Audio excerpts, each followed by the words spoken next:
ইউরোপের রাস্তা দিন দিন বন্ধ হচ্ছে।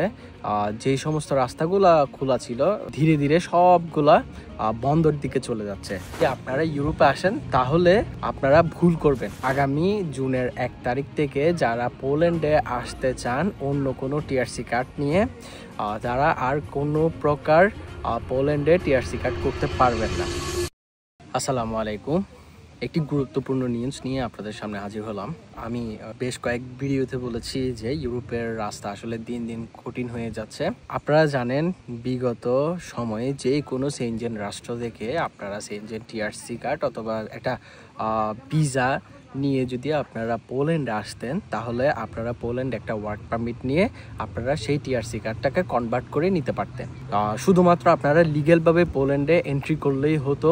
বিষয়টা হচ্ছে আপনারা বাংলাদেশ থেকে আসুন বা বিভিন্ন ইউরোপের সেনজেন রাষ্ট্রগুলোর মধ্যে আসুন, লিগ্যালভাবে যারা পোল্যান্ডে এন্ট্রি করতো তারা অ্যাপ্লিকেশন করার পর তাদের যদি ইউরোপের অন্যান্য যে কোনো সেনজেন রাষ্ট্রের যদি টিআরসি কার্ড থাকতো তারা এখানে এসে সেটা কনভার্ট করে নিতে পারতো আর নতুন করে পোল্যান্ডের টিআরসি কার্ড করে নিতে পারতো।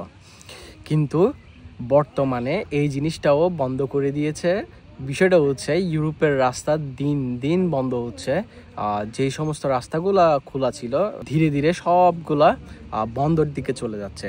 তো আগামী জুনের 1 তারিখ থেকে যারা পোল্যান্ডে আসতে চান অন্য কোনো টিআরসি কার্ড নিয়ে, তারা আর কোনো প্রকার পোল্যান্ডে টিআরসি কার্ড করতে পারবেন না। আপনারা যদি পোল্যান্ড আসতে চান তাহলে পোল্যান্ডের ভিসা নিয়েই আপনাদেরকে এখানে আসতে হবে, তারপর আপনাদের কার্ড হবে। এছাড়া আর অন্য কোনো উপায়ে কোনো প্রকার পোল্যান্ডে কার্ড হচ্ছে না। তো অনেকেই যারা চিন্তা করছেন ইউরোপের অন্যান্য রাষ্ট্র হয়ে পোল্যান্ড আসবেন, ধরেন ইউরোপের অন্যান্য রাষ্ট্র থেকে ওয়ার্ক পারমিট বের করে এখানে ভিসা নিয়ে আপনারা ওই রাষ্ট্রে যাবেন, এরপর আপনারা পোল্যান্ডে চলে আসবেন। বর্তমানে এই চিন্তা নিয়ে যদি আপনারা ইউরোপে আসেন তাহলে আপনারা ভুল করবেন। বর্তমানে পোল্যান্ডে আসতে হলে পোল্যান্ডের ভিসা লাগবেই এবং পোল্যান্ডে আপনারা স্থায়ী হতে পারবেন। পোল্যান্ডে আপনারা রেসিডেন্ট কার্ড পাবেন, পর্যায়ক্রমে পার্মানেন্ট রেসিডেন্ট কার্ড পাবেন।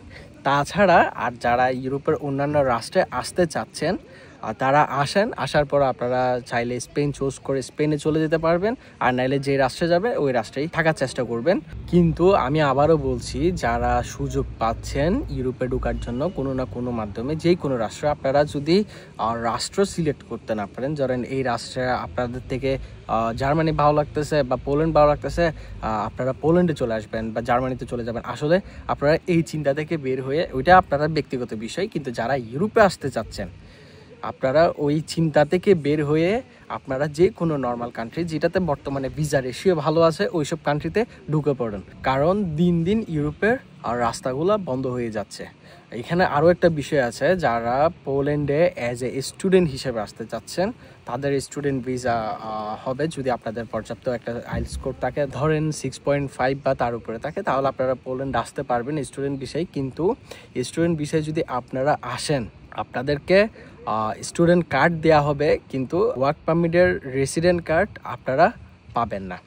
আপনারা যদি পোল্যান্ডে স্টুডেন্ট ভিসা আসার পর এবং পরবর্তীতে ওয়ার্ক পারমিটে যেতে চান তাহলে আপনাদেরকে অবশ্যই আগে গ্র্যাজুয়েশন কমপ্লিট করতে হবে, তারপর আপনারা পোল্যান্ডে ওয়ার্ক পারমিটের জন্য অ্যাপ্লাই করতে পারবেন। তাছাড়া আপনারা পারবেন না। তবে এই বিষয়টা নিয়ে আমি আসলে কনফিউজড, কারণ পোল্যান্ডে যত দিন যাচ্ছে তত পরিবর্তন আনতেছে ওরা।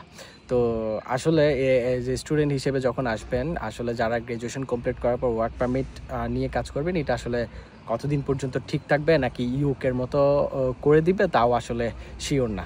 তবে বর্তমানে পোল্যান্ডে আপনারা অন্য কোনো রাষ্ট্রের টিআরসি কার্ড নিয়ে এসে এখানে কার্ড করতে পারবেন না। ধন্যবাদ, ভালো থাকবেন।